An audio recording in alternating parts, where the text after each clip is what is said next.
Plant FAQs, Baptisia sphaerocarpa. All about Baptisia sphaerocarpa, a gardener's guide.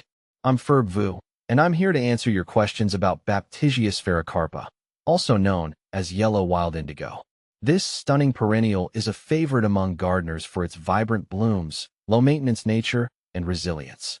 Whether you're a seasoned plant enthusiast or just starting your gardening journey, Baptisia sphaerocarpa can be a valuable addition to your landscape.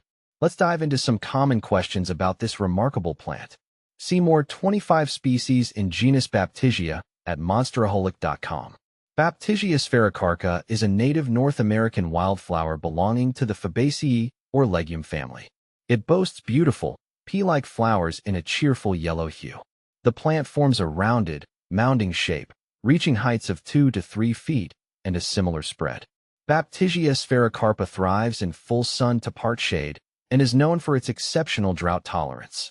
Once established, it requires minimal care, making it a perfect choice for busy gardeners or those living in hot, dry climates. How does Baptisia sphaerocarpa compare to other Baptisia varieties? There are over 20 species within the Baptisia genus, each offering unique characteristics. Here's a quick comparison of Baptisia sphaerocarpa to some popular varieties. Baptisia australis, blue wild indigo. This variety boasts indigo blue flowers, contrasting beautifully with Baptisia sphaerocarpa's yellow blooms. It reaches a taller stature, maturing at 3 to 4 feet.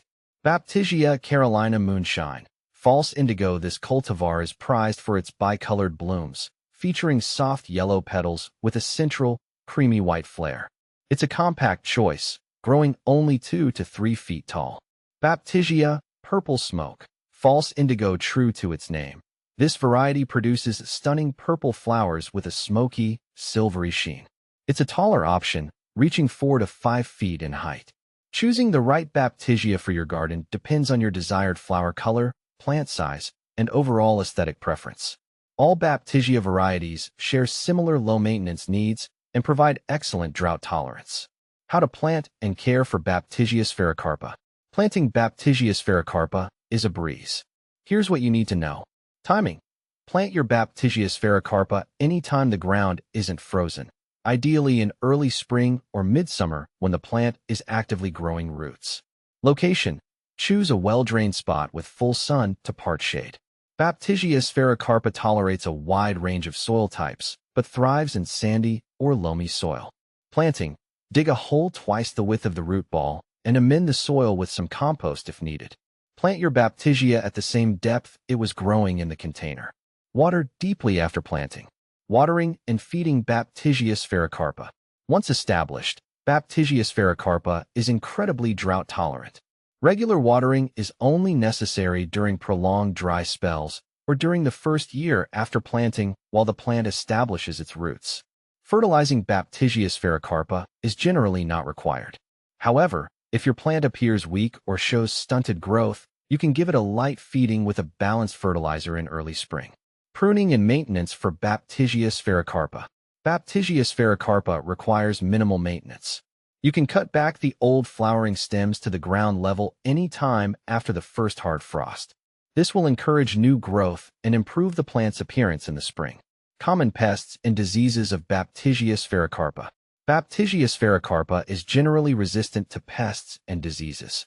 However, keep an eye out for aphids. These soft-bodied insects can suck the sap from your plant. You can control them with insecticidal soap or neem oil. Deer. While Baptisia sphaerocarpa is generally deer-resistant, hungry deer may occasionally browse on the foliage. Repellents or physical barriers can be used for deterring them. Propagation of Baptisia sphaerocarpa. Propagating Baptisia sphaerocarpa can be done through seeds or division. Seed propagation. Seeds require cold stratification for germination. Sow them in pots filled with a well-draining potting mix in late fall or early winter and leave them outdoors for several weeks. Germination can be slow, taking up to several months. Division. This method is best done in early spring or fall. Carefully dig up a mature Baptisia sphaerocarpa and use a sharp spade to divide the root ball into sections, each with healthy roots and buds. Replant the divisions in prepared soil and water them well. Baptisia sphaerocarpa, beyond the basics. Now that we've covered the essentials, let's explore some additional aspects of Baptisia sphaerocarpa. Wildlife benefits. Baptisia sphaerocarpa provides a valuable habitat for pollinators like butterflies and bees. The flowers attract these beneficial insects, supporting a healthy ecosystem in your garden. Additionally, the plant serves as a host plant for the wild indigo duskywing, a beautiful butterfly native to North America. Companion planting. Baptisia sphaerocarpa pairs well with a variety of plants. Consider including ornamental grasses like Miscanthus sinensis for textural contrast, or low-growing perennials like Nepeta x fossini, catmint, to create a colorful ground cover.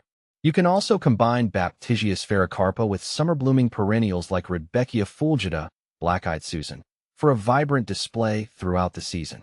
Potential downsides. While generally low maintenance, Baptisia sphaerocarpa can be slow to establish in the first year. Be patient and provide consistent watering during this period. Additionally, the spent flower pods can be somewhat unsightly. If you prefer a tidier look, deadheading, removing spent blooms after flowering is an option.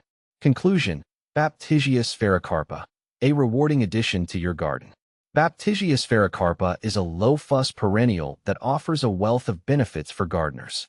Its cheerful yellow blooms, drought tolerance, and minimal care requirements make it a perfect choice for sunny borders, meadows, or native plant gardens.